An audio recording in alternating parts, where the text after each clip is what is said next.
салом бинандагони гиромӣ, нашри муфассали барномаи иттилоотӣ инавид аст ки мустақиман аз телевизиони Сафина манзуратон менамоем. дар студия Манучер Маҳкамов ва Малоҳа Назар Шоҳзода салом.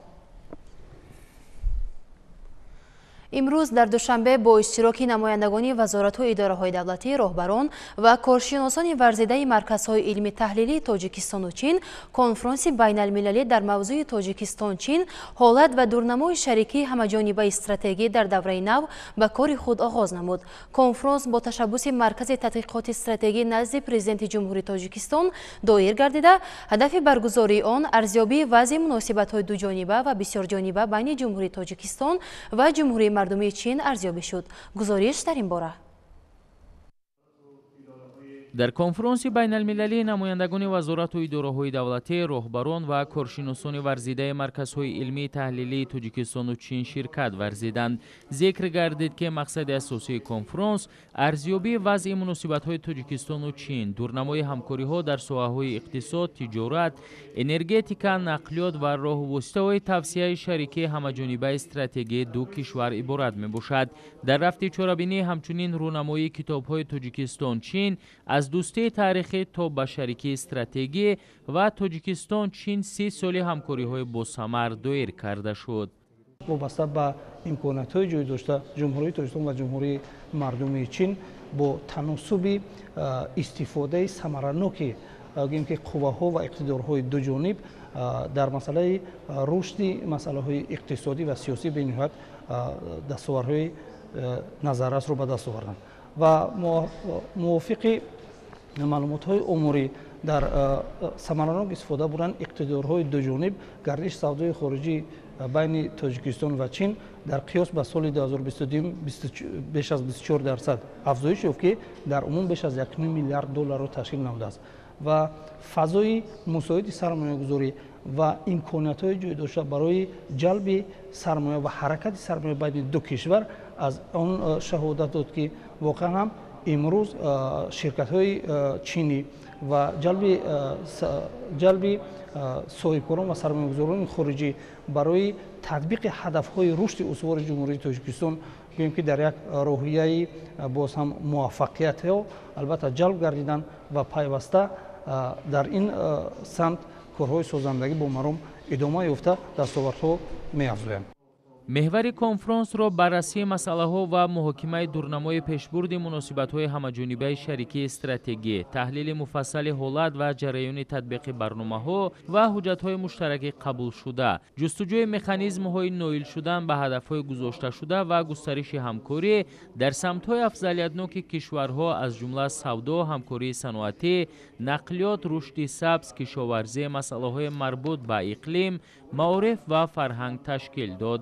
ҳамоиши мазкур идомаи мантиқии талошҳои муштараки роҳбарони ҳарду кишвар ва муносибати дӯстонаю хайрхоҳонаи мардуми Чину Тоҷикистон доир ба таҳкими робитаҳои дӯстӣ ва рушди муштарак мебошад, зикр гардид дар чорабинӣ. қайд гардид ки айни замон равобити Тоҷикистону Чин дар ҳама самтҳо бо муваффақият инкишоф ёфта, таҳкими минбаъдаи муносибатҳо ва фаъолияти доираҳои соҳибкориву коршиносони ду кишвар дар ҳоли рушд қарор доранд. зимни суханрониҳо дар иртибот ба вазъи муосири муколамаи сиёсӣ ва ҳамкории стратегӣ байни Ҷумҳурии Тоҷикистон ва Ҷумҳурии мардумии Чин инчунин ба масъалаҳои минтақавӣ ва байналмилалӣ таваҷҷӯҳ зоҳир карда шуд.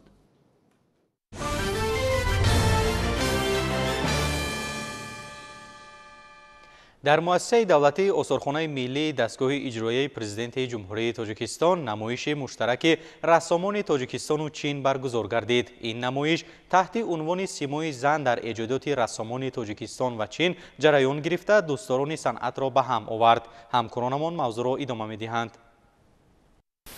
дар намоиши муштараки рассомони Тоҷикистону Ҷумҳурии мардумии Чин таҳти унвони симои зан дар эҷодиёти рассомони Тоҷикистон ва Чин роҳбарияти Вазорати фарҳанги Ҷумҳурии Тоҷикистон ва Сафорати Ҷумҳурии мардумии Чин дар Ҷумҳурии Тоҷикистон, роҳбарият ва кормандони осорхонаи миллӣ ва як қатор муассисаҳои илмӣ фарҳангӣ иштирок ва суханронӣ намуданд. ҳамзамон дар намоиш намояндагони аҳли санъату ҳунари ҳарду кишвар иштирок доштанд. зимни суханрониҳо баромадкунандагон роҷеъ ба рушди муносибатҳои фарҳангӣ ва дӯстонаи Ҷумҳурии Тоҷикистон ва Ҷумҳурии мардумии Чин зери сиёсати фарҳангпарваронаи сарони ҳарду ду кишвар асосгузори сулҳу ваҳдати миллӣ пешвои миллат муҳтарам эмомалӣ раҳмон ва раиси ҷумҳурии мардумии чин муҳтарам Си Ҷинпин андешаронӣ намуданд. Сипас дар вазъияти тантанавӣ намоиши симои зан дар эҷодиёти рассомонии Тоҷикистон ва чин оғоз ёфт ва садҳо нафар дӯстдорони санъату ҳунар аз Тоҷикистон бо офаридаҳои рассомонии тоҷик ва чинӣ шинос шуданд.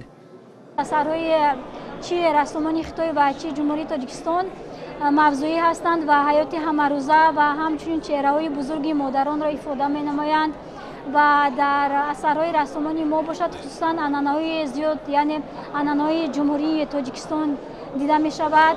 асарҳои рассомони ҷумҳурии Тоҷикистон аз он хусусият фарқ менамояд ки рассомон тавонистанд ки ҳар як нозукӣ яъне чеҳраи зан ва ҳамчунин нозукии анъанаҳои тоҷикиро ба самти тамошобин расонида тавонанд.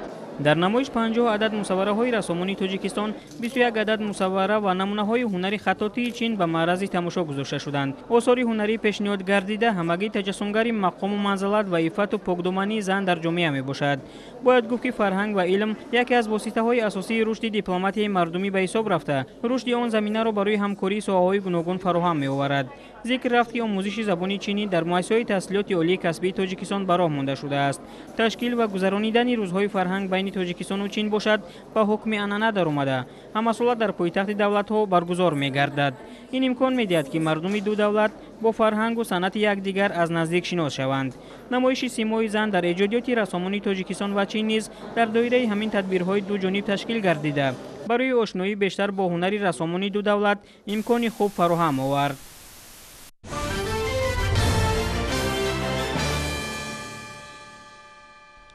дар яке аз қисмҳои низомӣ воқеъ дар шаҳри Хуҷанд маросими савгандёткунии сарбозон доир шуд. навасткарон бо эҳсоси волои ватандӯстона ва садоқату самимияти хос ба халқу ватан савганд ёд карда қавл доданд ки ин рисолати бузург ва вазифаи ҷавонмардонаро софдилона иҷро менамоянд ва савганди ёднамудаи худ содиқ мемонанд. ҷузъиёти бештари мавзӯъ дар гузориши ҳамкорони мо. дар қисми ҳарбии 0377 комендатураи ҳарбии вилояти суғд воқеъ дар шаҳри Хуҷанд маросими савгандёткунии сарбозони қисми ҳарбии мазкур бо ҳузури прокурори вилояти суғд, мушовири давлатии адлияи дараҷаи сеюм Фурқат Хоҷазода, комиссари ҳарбии вилоят генерал-майор Умед Солиҳзода ва волидайни сарбозон баргузор гардид. чорабини мазкур бо садо додани суруди миллӣ оғоз гардида сарбозон бо навбат баҳри хизмати содиқона ба ватану миллат қасамёд намуданд. برای قبول تمرین ساوین حربی و نشما حاضر شد و خدمت حربی داخل شدم با تنتنه سوگند یاد میکنم به خلق تاجیکستان و پرزیدنت جمهوری تاجیکستان سرفرمانده عالی قوای مسلح جمهوری تاجیکستان صادق میمانم. прокурори вилояти суғд мушовири давлатии адлияи дараҷаи сеюм Фурқат Хоҷазода наваскаронро ба муносибати маросими савгандёткуниашон табрику таҳният намуда аз ҷумла қайд кард ки таҳти сиёсати хиратмандонаи асосгузори сулҳу ваҳдати миллӣ пешвои миллат президенти ҷумҳурии Тоҷикистон муҳтарам Эмомалӣ Раҳмон Тоҷикистони соҳиби истиқлоли мо дар марҳилаи рушд қарор гирифта рӯзгори мардум обод гашта халқ шукронии осмони софу мусаффо ва сулҳи бебозгашт карда ба ояндаи дурахшон дилпурона назар меандозанд. хизмат ба ватан баробари хизмат ба модар аст. имрӯз дар ҳаёти наваскароне ки ба сафи қувваҳои мусаллаҳи ҷумҳурии Тоҷикистон қадамҳои нахустини худро гузошта истоданд, яке аз саҳифаҳои хотирмон ва дурахшонтарини хизмати ҳарбӣ ба ҳисоб меравад, зеро онҳо садоқатмандонаву бо тантана ба халқи худ ва сарвари давлат савганд ёд мекунанд. имрӯз ҳукумати мамлакат доир ба масъалаҳои таъминоти моддӣ ва мустаҳкам гардонидани иқтидори мудофиавии қувваҳои мусаллаҳи кишварро таҳти таваҷҷӯҳи хоса қарор додааст, зеро артиши миллӣ сипари тавоно ва кафили осудагиву амнияти мамлакат маҳсуб меёбад. бо гузашти низомӣ чорабини ҳусни анҷом пазируфт.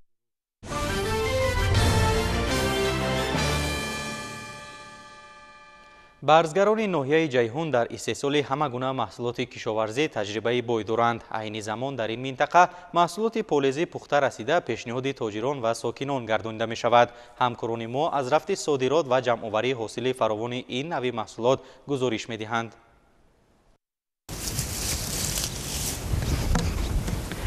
иқлими ноҳияи ҷайҳун барои парвариши дилхоҳ маҳсулоти кишоварзӣ ба хусус полезӣ созгор буда ҳамасола кишоварзонаш дар ин самт ба дастовардҳои хуби меҳнатӣ ноил мегарданд. айни замон дар ин шабу рӯз дар ноҳия ҷамъоварии дастранҷи марди деҳқон вусъати тоза дошта кишоварзон кӯшиш менамоянд ҳосили дар саҳробударо сари вақту беталаф пешкаши харидорон гардонанд.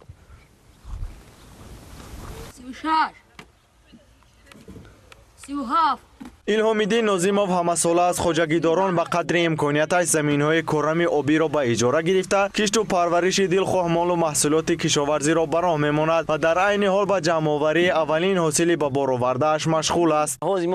тарбуза харбузара ҳандалака чиндем ҷамъоварӣ кардем ҳар сол то 1000 тонна ҷамъоварӣ мекунем барои ҳосилгирӣ меҳнат кан дар кӯл нигаҳ кан дар кӯл инамира ҳози 8 сум мефурӯшем аймом ё 7 сум 8 сум мегираш ӯ худаш мебарад ина 15 сум мефурӯшемаш ина тарбуза ҳар хела ина харбуза 8 сум 7 сум ҳандалака иҷа ҳамаш ҳаст қайна маҳсулота.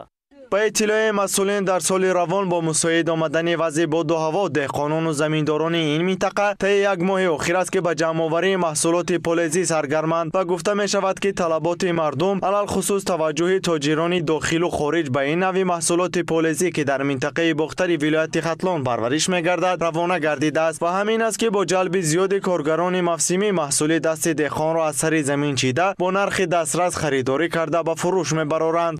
имсол нисбати соли 2023 ва 2022 ҳосили полезӣ хубтар аз ҳисоби боду ҳаво хубтар шудааст ва деҳқонон фоидаи хубтар ба даст оварда истодаанд. соҳибкорон аз вилояти суғд, шаҳри душанбе, шаҳри бохтар ва дигар шаҳру ноҳияҳои ҷумҳуриямон омада бурда истанд. заминҳо ки дар шафати шоҳроҳ ва роҳҳои маҳаллӣ мебошанд ва деҳқонон ҳамина ҳосилгундорӣ карда як қисматашро соҳибкорон мебаранд ва як қисматашро ба шафати шоҳроҳ бароварда худ савдо мекунанд. طبق اطلاع از حدود ناحیه جیهون تا به امروز صدها تن محصولات پولزی جمع‌آوری گردیده با بازارهای کشور و بیرون از آن برآورده شده است. از این رو کشاورزان با استفاده از آب و زمین زرخیز تجربه بای خود در سمت کشاورزی، انتخاب تخمی‌های منتخب‌آب و درست به راه ماندن کارهای آگروتکنیک در این ایام برای فراوانی بازار استعمالی ساکنان کشور با محصولات تر و تازه سهم می‌گذارند.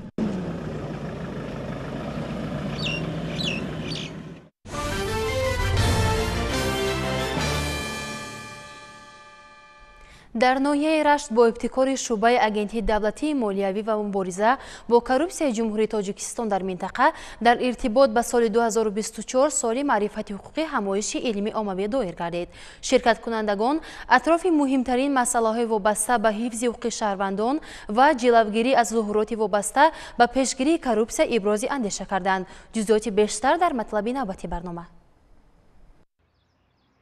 дар донишкадаи омӯзгории тоҷикистон дар ноҳияи рашт бо ташаббуси шуъбаи агентии давлатии молиявӣ ва мубориза бо коррупсияи ҷумҳурии тоҷикистон дар минтақаи рашт конференсияи илмию оммавӣ бахшида ба эълон гардидани соли 2024 соли маърифати ҳуқуқӣ дар мавзӯи густариши маърифати ҳуқуқӣ дар давлати ҳуқуқбунёд баргузор гардид.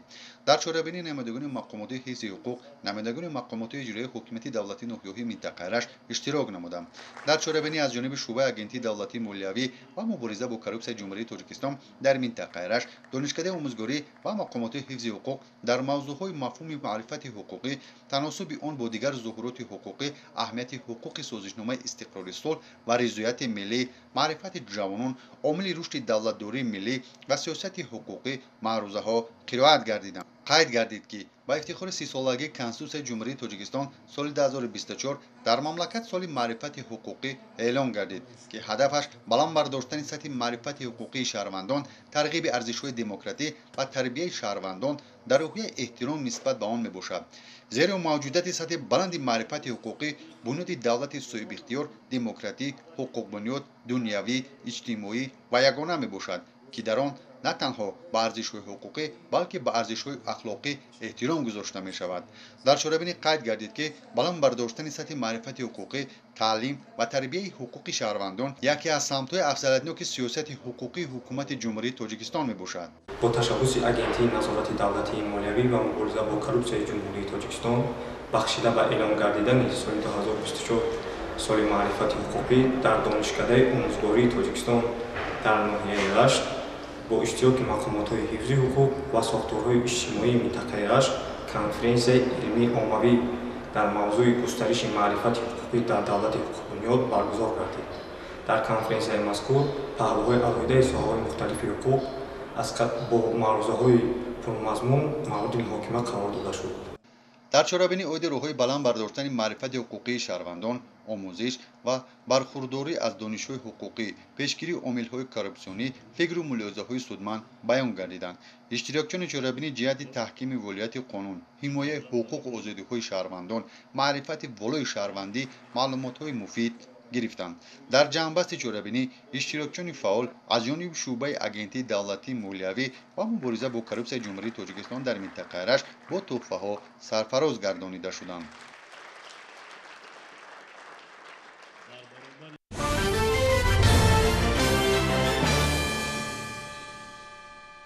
بخشیده به سال معرفت حقوقی و در ارتباط به تجلیل شایسته سالگرد نوبتی روز وحدت ملی در انستیتوت آموزش مسئله‌های دولت‌های آسیا و اروپای اکادمی ملی علم‌های تاجیکستان در موضوع همکاری‌های جمهوری تاجیکستان با ماکرومنطقه اروپا حالت و دورنمای رشد همایش علمی عملی دایر گردید. گزارش در این باره.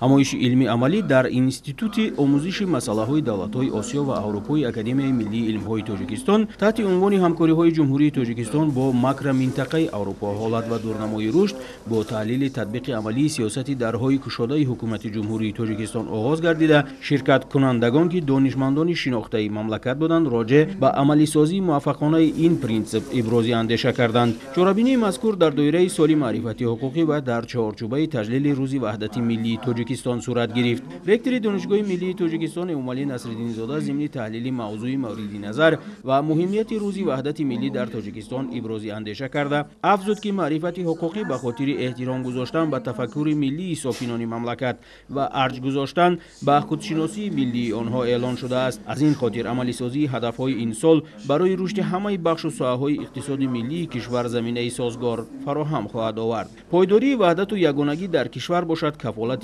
инкишофи сиёсати хориҷии ҷумҳурии тоҷикистон дар арсаи байналмилалист. дар идомаи кори ҳамоиш таҳлилгарон атрофи масъалаҳои динамикаи рушди ҳамкориҳои дуҷонибаи тоҷикистону италия, тағйироти манзараи геополитикии системаи муосири муносибатҳои байналхалқӣ, ҳамкориҳои тоҷикистону олмон дар марҳалаи муосир ва ҷанбаҳои сиёсӣ ва ҳуқуқии ҳамкориҳои иттиҳоди аврупову ҷумҳурии тоҷикистон бо маърузаҳои илмӣ баромад карданд.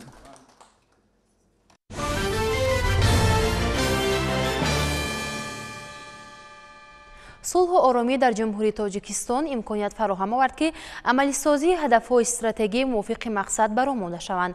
аз ин хотир мафҳумҳои истиқлоли давлатӣ бо ваҳдати миллӣ ҳамвазн буда ҳарду барои миллати тоҷик арзиши муқаддас дониста мешавад. дар кумитаи кор бо занон ва оилаи назди ҳукумати ҷумҳурии тоҷикистон низ ба муносибати солгарди рӯзи ваҳдати миллӣ чорабинӣ доир шуд. тантанаҳо бахшида ба рӯзи ваҳдати миллӣ дар саросари кишвар идома дошта дар ин росто баргузории як қатор ҳамоишҳои сатҳи баланди илмию амалӣ ва оммавию варзишӣ байнобат гирифта шудааст. ҳамин гуна як чорабинии муҳташами илмии назариявӣ дар кумитаи кор бо занон ва оилаи назди ҳукумати ҷумҳурии тоҷикистон баргузор шуд ки дар кори он роҳбарият, намояндагони вазорату идораҳо, собиқадорони меҳнат, иштирокчиёни иҷлосияи 16-уми шӯрои олӣ, аҳли адаб ва дигар шахсони расмӣ иштирок намуданд. тадбири мазкур таҳти унвони ваҳдати миллӣ бақои миллат доир шуда дар он муҳимият ва арзишҳои сулҳу ваҳдати миллӣ мавриди баррасӣ қарор гирифт. ба таъкиди баромадкунандагон бо муяссар гардидани сулҳу субот ва ваҳдати саросарӣ дар кишвар ки бо ҷонисорӣ ва аз худгузаштанҳои пешвои муаззами миллат муҳтарам Эмомалӣ Раҳмон ба даст омад, барои миллати тамаддунофари тоҷик марҳилаи нави таърихӣ фаро расед. ин рӯйдоди муҳими таърихӣ дар саҳифаҳои рӯзгор ва хотироти халқи тоҷик бо ҳарфҳои зарин сабт гардида ҳамчун осоиштагӣ ва суботи умумӣ нақш бастааст. ваҳдати миллӣ барои миллати тоҷик ҳамчун арзиши олии давлатдорӣ ба шумор меравад ки он дар замони басо душвори таърихӣ ба даст омадаву миллатро аз вартаи нобудшавӣ раҳо бахшидааст. дар ҷамомат ҳамчунин зикр гардид ки дар чунин як давраи басо душвор ва ҳассос фарзанди фарзонаи миллат президенти ҷумҳурии тоҷикистон муҳтарам Эмомалӣ Раҳмон тавонистанд миллати тоҷикро аз нобудӣ наҷот бахшанд, ба сарзамини ҷангзадаи тоҷикон сулҳу ваҳдат ва оромию осоиштагии комил оваранд. таъкид шуд дар ҳамоиш бахшида ба рӯзи ваҳдати миллӣ дар кумитаи кор бо занон ва оилаи назди ҳукумати ҷумҳурии тоҷикистон.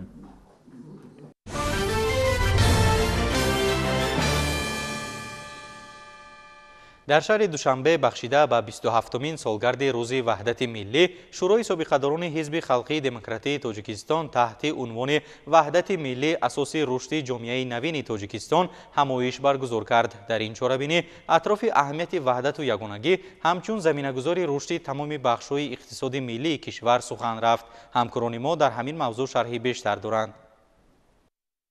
در چهاربینی رهبریت شورای سابقه‌داران حزب خلقی دموکراتی تاجیکستان و اکادمی ملی علم‌های تاجیکستان اشتراک کردند. ضمن سخنرانی ابراز گردید که روز وحدت ملی در تاریخ مملکت ما با حرف‌های زرین ثبت گردیده آن جشن به همایی، سرجمعی، اتحاد و یگانگی محسوب شده، پیروزی فرهنگ صلح و عقل و ذکاوت ملت خردمند و صلح پرور تاجیک را ثابت می‌سازد.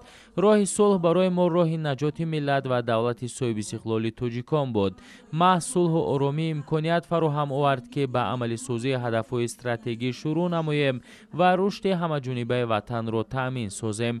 ناطقان در برآمد خویش پایداری صلح و ثبات و تحکیم وحدت ملی را وظیفه مقدس هر فرد خوانده ذکر نمودند که وحدت ملی و فضای سازگار صلح و ثبات در مملکت تقاضا می‌نماید که همه دست جمعانه سعی و تلاش ورزیم تا از روند با سرعت رشد جامعه جهانی عقب نمانیم. نسل‌های امروز و آینده را به سوی تمدن معاصر یعنی دستاوردهای علم و فن، تکنیک و تکنولوژی نوترین هدایت و راهنمایی سازیم. از این رو با مقصد حفظ و تحکیم دولتداری ملی امروز در مملکت زیربنای استوار فردا را گذاریم و در همه ساحه‌های حیات جامعه کادرهای بلند اختصاص را تربیت کنیم. حفظ دستاورد نادر و تاریخی خلقمان یعنی وحدت ملی وظیفه مهمترین و اولین درجه همه مردم تاجیکستان است. تاریخ گواه است که در 100 ساله‌ها حتی 1000 ساله‌ها ایده‌های با وجود میآیند که جامعه را با تحولات پیشرفت می‌سازند و اساسگذاران این ایده هم شخصیت‌های وطنپرست خردمند وطن دوست هستند که خوشبختانه چنین شخصیت‌ها پرزیدنت جمهوری تاجیکستان، رئیس حزب خلق دموکراسی محترم امالی رحمان هستند. همایش امروزی که شورای سابقه‌داران جمهوری تشکیل کرده است مخصوصاً برای عملی شدن همین ایده، همین غایه و پیشرفت جامعه روانه کرده شده است و من فکر دارم که همه سابقه‌داران حزب در جمهوری برای عملی شدن این ایده همه دانش و غیرت و تجربه خود را روانه می‌سازند. اشتراکداران همایش ابراز داشتند که وحدت ملی به خلق تاجیک نیرو و توان، صبر و تحمل، فیض و برکت، همت جوانمردانه عطا کرده است که در لحظه‌های دشوار و مرکب خلق ما باز هم متحدتر شده دست به دست همدیگر می‌دهند و برای ثبات استوار و آرامی وطنمان صافدلانه زحمت می‌کشند.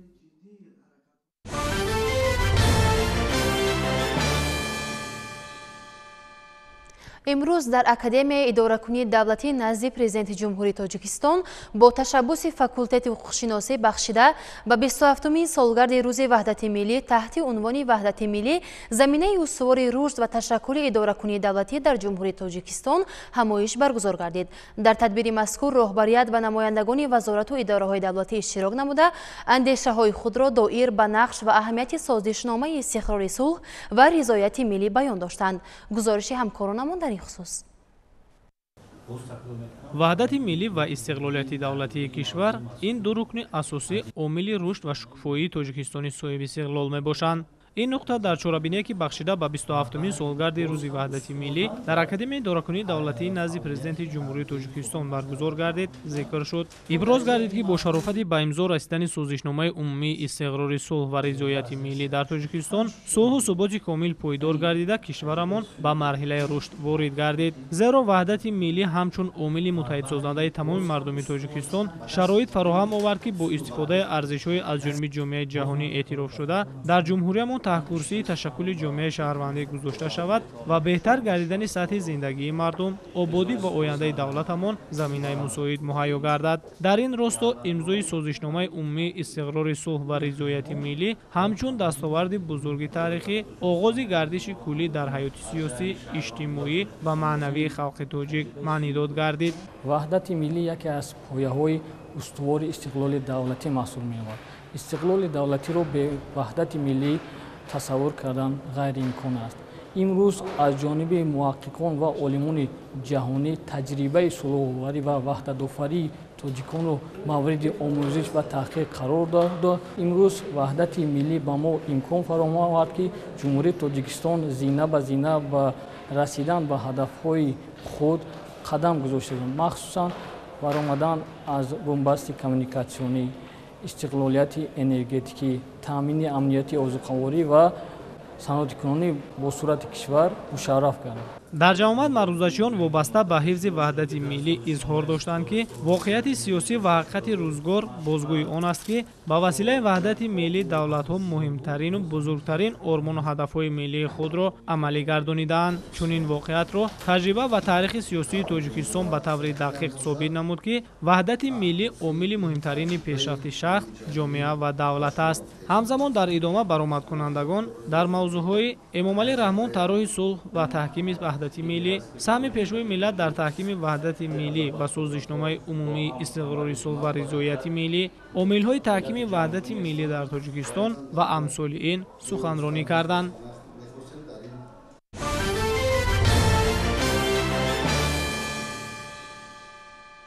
аввалин оператори имкониятҳои нави рақамии ширкати телекоммуникатсионии Мегафон Тоҷикистон барои фароҳам сохтани алоқаи хубу босифат ба муштариён пайваста чораандешӣ мекунад. бо мақсади қонеъ сохтани талаботи мизоҷон ва ҷавоб ба мактубҳои онҳо ширкат дар қаламрави ҷумҳурӣ, вилоятҳои Суғду Хатлон, вилояти Мухтори Кӯҳистони Бадахшон ва ноҳияҳои тобеи марказ як қатор пойгоҳҳои базавиро насб намуд. ҳамкоронамон дар ин мавзӯъ гузориш медиҳанд. мактуби муштариён ба Мегафон Тоҷикистон аз тамоми гӯшаву канори ҷумҳурӣ ворид мешавад. қисми бешари мактубҳо аз Душанбе ва ноҳияҳои тобеи марказ ки минтақаҳои нисбатан сераҳолии ҷумҳурӣ маҳсуб меёбанд ворид мегарданд. вақтҳои охир оператор пойгоҳҳои базавиро дар ноҳияҳои Сино ва Шомансури пойтахт, шаҳрҳои Ваҳдат, Ҳисор, ноҳияҳои Рӯдакӣ ва шаҳри Нав насб намуд. мо ба ширкати Мегафон хоб муроҷиат кардем, ариза кардем, моро дастгирӣ карданд, дар наздикии амин хати алоқаро ба мо пайваст карданд. 24 соат мо бо интернет кор мекунем, бо хешу таборон суҳбат мекунем, яъне ҳамеша мавҷ 24 соат кор мекунад. деҳаи дараи калони ноҳияи Рӯдакӣ ки дар он Тоҳир Шарифов зиндагӣ мекунад, танҳо яке аз нуқтаҳои аҳолинишинест ки бо муроҷиати умумии сокинон дар он алоқаи мобилӣ беҳтар карда шуд. лекин бояд гуфт ки чунин имконияти техникӣ ба монанди насби пойгоҳи базавии нав на ҳамеша зарур меояд. пас аз дастраскунӣ дархости сокинон сараввал сифати телеком хизматрасониҳо санҷида мешавад. баъзан мушкилоти алоқа хусусияти муваққатӣ дорад, масалан бинобар ҳодисаҳои табиӣ ба миён омадаанд. дар ин ҳолат фаъолияти шабака дар соатҳои ангушумор барқарор карда мешавад. варианти дигари беҳтар кардани алоқа тақсим кардани трафик байни пойгоҳҳои базавӣ мебошад ва ин корро ба зудӣ метавон анҷом дод. аммо агар мушкилот калон набошад, мутахассисони алоқа пойгоҳи базавии иловагиро бунёд менамоянд. дар ин сурат насби ҳар як пойгоҳи базавӣ аз ним сол зиёд вақтро гирифта харҷи қариб $100,000 тақозо менамояд. лозим меояд ки таҷҳизот аз хориҷа харида, интиқол дода шуда, сипас васл ва танзим карда шавад. дар баробари ин дастрас намудани иҷозатномаҳои дахлдори мақомоти давлатии назораткунанда зарур меояд. яъне муштариён маҷбуранд ки интизор шаванд, вале дар натиҷа алоқаи босифат барояшон пурра таъмин карда мешавад. дар вилояти Суғд бисёри мактубҳои муштариён аз шаҳрҳо меоянд. агар миқдори трафики истифодашавандаи интернетро ба сари ҳар як муштарии ширкат ҳисоб кунем, пас вилояти Суғд минтақаест ки интернети аз ҳама бештарро истеъмол менамояд. барои ҳамин дар ин минтақа дар ҷои аввал таъмини суръати баланди дастрасии мобилӣ қарор дорад. баҳри ноилшавӣ ба ин мақсад аллакай хоҳишҳои сокинони шаҳрҳои Исаравшан, Истиқлол, Исфара, Панҷакен ва ноҳияҳои Айнию Масҷо амалӣ карда шуданд. мо аз ширкати ҳамин Мегафон миннат дорем. пеш мо ба алоқа нақс набуд, ҳозир алоқа нақс баъде ки антен широндан связон нақс шуд. вилояти Мухтори Кӯҳистони Бадахшон, минтақаи аз ҳама баландкӯҳи Тоҷикистон. барои ҳамин насби ҳар иншооти алоқа дар ин ҷо имкониятҳои махсуси техникиро тақозо мекунад. ҳамин тавр дар ноҳияи Ванҷ бо хоҳиши муштариён аз деҳаи ҷовидон як бахши ба ном аз ҷое ба ҷое гузаронида шаванда ба кор дароварда шуд. ин як шохаи иловагии хатҳои алоқаи нахи нурӣ мебошад ки барои таъмини сокинони маҳаллӣ бо телеком хизматрасониҳо сарфи назар аз ҷойгиршавии кӯҳ имконият фароҳам овард. қаблан бинобар хусусиятҳои релеф сигнали пойгоҳи базавии наздиктарин ба ҳудуди деҳа рафта намерасид. дар баробар ин хоҳишҳои муштариёни маркази маъмурии вилояти мухтори кӯҳистони Бадахшон амалӣ карда шуданд. و شرکت مگافون تاجیکستان منتظریم که مشتریان خود را میشنوند و کیفیت حیات آنها را بهتر مینماید. شهر ما کلان نباشد هم اکثریت اهالی آن با اینترنت کار میکنند. ما عمیقاً احساس کردیم که بعد نصب پایگاه بازوی سرعت اینترنت خیلی خوب شد. дар вилояти Хатлон хоҳишҳои сокинони ноҳияҳои Вахш, Хубодиён, Ёбон, Абдурахмони Ҷомӣ ва Ховалин иҷро карда шуданд. қайд кардан зарур аст ки муроҷиати муштариён хеле зиёд бо нақшаҳои худи ширкат мувофиқат мекунанд. Мегафон Тоҷикистон пойгоҳҳои базавиро дар асоси натиҷаҳои санҷиши сифати алоқа ва нақшаҳои рушди техникӣ дар минтақаҳое ки васеъкунии фарогирии шабакаро тақозо мекунанд насб намуда ба кор медарорад. вале ба ҳар сурат маълумот аз худи муштариён муфид аст. бинобар ин метавон гуфт ки рушди инфрасохтор аз фаъолияти муштараки оператор ва мизоҷони он вобастагӣ дорад. рости дар ҳамин шабакаи мегафон каме хело пештар мушкилиҳо буданд. имрӯз аллакай паси сар шудан. мушкилиҳое ки ба мо сар зада буд, мо на тавассути интернетӣ кор карда метавонистем, на ба тавассути алоқа ба одаме ки дар алоқа баромаданӣ будем метавонистем дар алоқа бароем. ҳозир аллакай ин мушкили паси сар шудагӣ мо бисёр ҳам аз ширкати мегафон хело ҳам розӣ ҳастем. фаъолияташ ҳам бисёр наст. аз рӯзе ки баъзаро дар ин ҷо насб кардан бисёр ҳам фаъолияти хуб дорад мегафон. мо бисёр шаҳрвандои ҷамъияти деҳоти сади найнӣ розӣ ҳастем. ба ширкати мегафон Тоҷикистон арз кардем. дар ҳақиқат ба арзи мо расидан. раҳмат ба ҳамин коркӯрави ширкати мегафон ки ба мо антеннаи мегафонро оварда дар ин ҳамиҷо дар деҳаи мо набз карданд ки нисбат ба пешна алоқаи мо хеле дигаргун шид. ҳангоми ба нақшагирии корҳо оид ба бунёди шабака, Мегафон Тоҷикистон ҳамаи муроҷиати муштариёнро ба назар мегирад. мувофиқи маълумотҳои оморӣ, соли 2023 баъди баҳогузории мутахассисон хоҳиши ҳар дуюмин мизоҷро вобаста ба насб ё муосиркунонии пойгоҳи базавӣ амалӣ намуданд. мехоҳед ки сифати алоқа дар маҳалли зисти шумо беҳтар шавад, пас ба оператори худ муроҷиат кунед.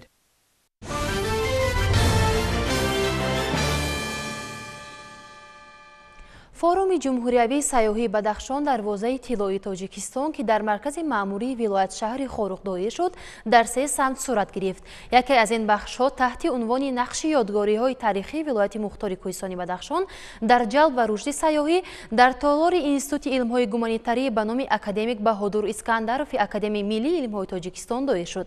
дар кори он умдатарин масъалаҳои вобаста ба мавзӯи мавриди назар матраҳ гардид, мегӯяд ҳамкори мо дар минтақа Хосият Худорбекзода. яке аз самтҳои баррасии ҳадафи форуми ҷумҳуриявии сайёҳии Бадахшон дарвозаи тиллои Тоҷикистон ки дар шаҳри Хорух баргузор шуда буд, нақши ёдгориҳои таърихии вилояти мухтори кӯҳистони Бадахшон дар ҷалб ва рушди сайёҳӣ унвон дошт. чорабинӣ дар толори Институти илмҳои гуманитарӣ ба номи академик Баҳодур Искандарови Академияи Миллии илмҳои ҷумҳурии Тоҷикистон таҳти роҳбарии директори институт доктори илмҳои филологӣ Қаландарён Ҳоким Сафар баргузор шуд. модератории чорабиниро муовини аввали агентии ҳифзи мероси фарҳангӣ ва таърихии ҷумҳурии Тоҷикистон Сафозода Комрон Муҳаммад бар ӯҳда дошта дар мавзӯи ҳифзи ёдгориҳои бузурги таърихӣ дар шоҳроҳи Абришим аз қадим то ба имрӯз маъруза намуд. дигар мутахассисони соҳа низ дар мавзӯъҳои нақши ёдгориҳои таърихии вилояти мухтори кӯҳистони Бадахшон дар рушди сайёҳии дохилӣ, қалъаҳои коҳани Бадахшон макони бузурги ҷалби сайёҳон ва манбаи беҳсозии вазъи иҷтимоӣ ва иқтисодии маҳалҳо дар мисоли қалъаи Вамари ноҳияи Рӯшон, самаранок истифодабарии захираҳои таърихиву фарҳангии вилояти мухтори кӯҳистони Бадахшон дар рушди соҳаи сайёҳӣ, рушди сайёҳӣ дар тавоноӣ ва ҷозибаҳои таърихию табиии водии Вахон баромад намуданд. вилояти мухтори кӯҳистони Бадахшон бо таърихи хеле коҳани худ, бо фарҳанги хеле ғании мардуми худ ва бо табиати нотакрораш барои рушди туризм дар оянда бисёр омилҳо ва заминаҳои хубе дорад ва имконоти он барои пеш бурдани ин соҳа хеле фаровон аст. ва шукрона аз он мекунем ки имрӯз таҳти роҳбарии пешвои муаззами миллат президенти маҳбуби мо در این راستا کارهای زیادی رفته ایستادند. قید گردید که ولایت مختار کوهستان بدخشان خود آثارخانه زنده مردم تاجیک است و یادگاری‌های تاریخی آن هنوز هم آموزش دقیق را تقاضا دارند. در طی 20-30 سال اخیر بیوسته مانیتورینگ دایر به یادگاری‌های تاریخی نگذشته است و الحال برای ما لازم می‌آید که ما باید ناحیه به ناحیه مانیتورینگ گذرانیم و معاین کنیم که در هر یک ناحیه مشخص چقدر یادگاری‌های تاریخی موجود هستند و این یادگاری‌های تاریخی تا کدام درجه حفظ شدند. برای سیاحان البته از همه مهم است که جاهای یادگاری‌های تاریخی باشند که آنها تماشاباب باشند و برای آنها جالب دقت باشند. برای همین ما باید در آینده یک مانیتورینگ گذرانیم و معاین کنیم که کدام یادگاری‌های تاریخی برای جلب سیاحی مهم هستند. و با همگو معلوم است که ولایت مختار کوهستان بدخشان همچون آثارخانه زنده تاریخ بسیار یادگاری‌های تاریخی دارد، از جمله قلعه‌های کلانترین، پتروگلیف‌ها، زیارتگاه‌ها، غارها، دیگر یادگاری‌های تاریخی که آنها برای جلب سیاحی و رشد توریسم در آینده خیلی اهمیت کلان دارند. دیرکتور اینستیتوت دکتر علم‌های فیلولوژی قلندریان حکیم سفر تاکید مخصوص بر آن داشت که بررسی و حفظ میراث فرهنگی از جمله یادگاری‌های تاریخی یکی از شرط‌های ضروری پیشگیری روند خراب و نابود گردیدن میراث فرهنگی به شمار می‌رود و این یادگاری‌های سرشمار تاریخی و فرهنگی در سراسر کشور عزیزمان گواه بر ملت باستانی و قدیمه و صاحب تمدن بودن تاجیکان میباشند. در جنبست چوربینی اوید به حفظ و تجدید یادگاری‌های تاریخی ولایت مختار کوهستان بدخشان پیشنهادهای مشخص منظور گردیدند.